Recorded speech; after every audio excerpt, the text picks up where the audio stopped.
Vous pouvez rentrer, s'il vous plaît. Vous pouvez rentrer. On va démarrer. Merci à tout le monde d'être ici pour cette séquence spéciale programme pour les nuls.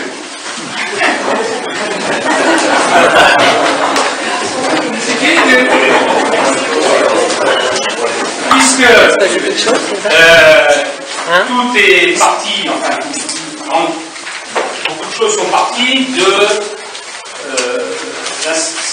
de collègues qui ont tout d'un coup lu ou entendu dans la presse, entendu à la télé, des choses se dire sur les programmes d'éducation physique qui seraient complètement... Dans la presse, j'entends. Dans la presse, à la télé. Oui, bonjour, j'aimerais peut-être m'inviter dans la discussion, peut-être maintenant. Maintenant, je vais même m'inviter carrément.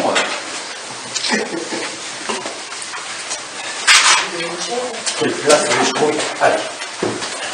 Presque à la fin. Bon, allez. Debout, c'est mieux, non? Oui. Debout, c'est mieux.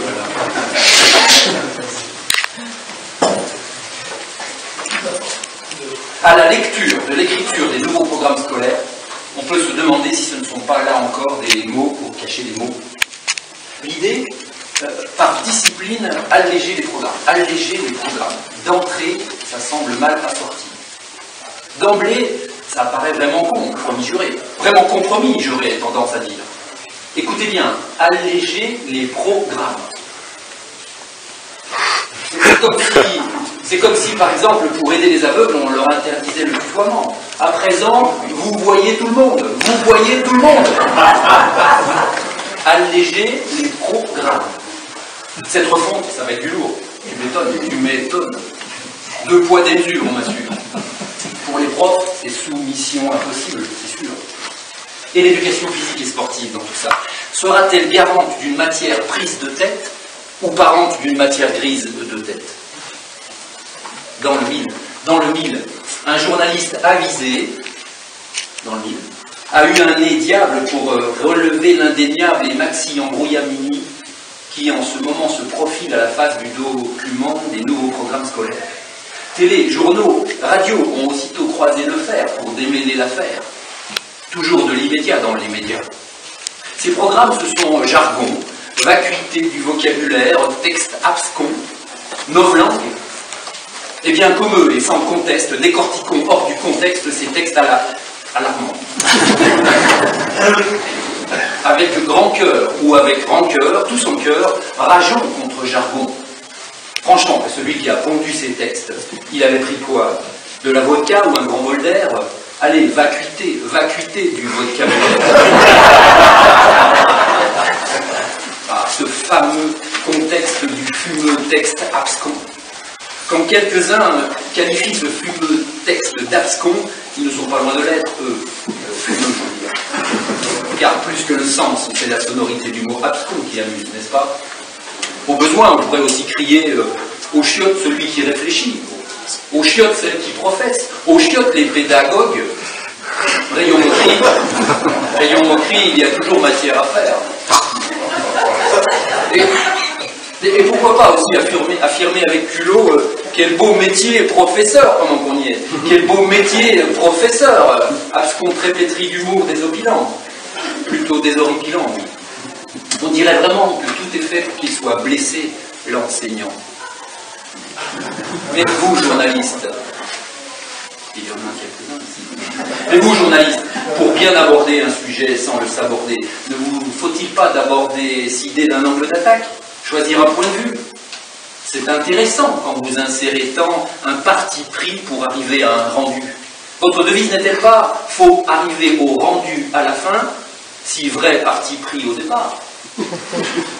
Journaliste, quand vous vous adressez à l'électeur ou à l'éditeur, au lecteur ou au auditeur, je veux dire, pour les captiver librement, vous enchaînez des techniques perfectionnées sans pour autant les expliquer. Ce qui compte, c'est la qualité de l'information et la réflexion dont ne doit pas être privé le public, surtout pour l'école. Eh bien, l'enseignant fait de même. Il utilise des termes prof, Anne-Sophie, des termes profanes, sophistiqués, je veux dire, afin d'obtenir de si près des objectifs précis, sans devoir pour autant les expliquer. Ce qui compte, c'est surtout l'apprentissage, réalisé par l'apprenti sage qui est parfois l'élève. Et l'éducation physique et sportive dans tout ça, me direz-vous, sera-t-elle garante d'une matière prise de tête ou parente d'une matière grise de tête? Parlons du savoir nager, forcément. Notion pas cool au fond. Car quel dégât quand dans un groupe de collégiens seulement le carnage. C'est terrible. C'est terrible, c'est terrible. Savoir nager. Pour le désigner, fallait-il décocher cette grande ligne de mots sur papier, alors qu'on part juste de se décrocher de cette grande ligne d'eau, même papier?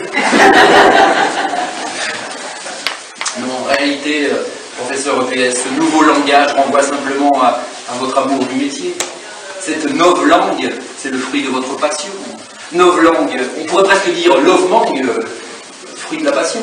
Mais là, je me fais l'avocat du diable, c'est limite.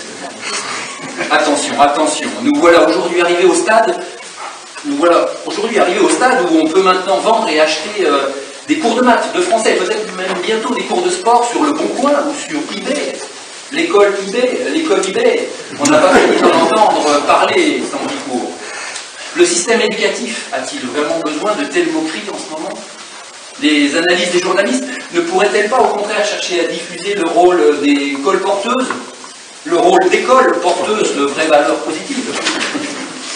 Eh bien, ces valeurs positives, les professeurs de PS, tout comme les autres, ils sont attachés et prêts à frotter de façon récurrente les régulus, et prêts à affronter de façon récurrente les railleries, pour que brillent d'éclat des classes, pour que décollent des écoles, et que plus jamais on imagine naze des gymnases. Le rôle de l'éducation physique et sportive sera-t-elle garante d'une matière prise de tête ou parente d'une matière grise de tête? Elle proclame programme pour une intelligente élévation de l'esprit. Oui, bien sûr, mais sans cette condescendance du corps, s'il vous plaît. Pouvoir des mots qui claquent, pouvoir des mots niaques. Pour celui qui rédige des programmes, comme pour celui qui, d'écrire des articles se presse, les mots choisis, ça l'engage vraiment. Mais pour cela, pas besoin de sale langage. Vraiment, vraiment, vraiment.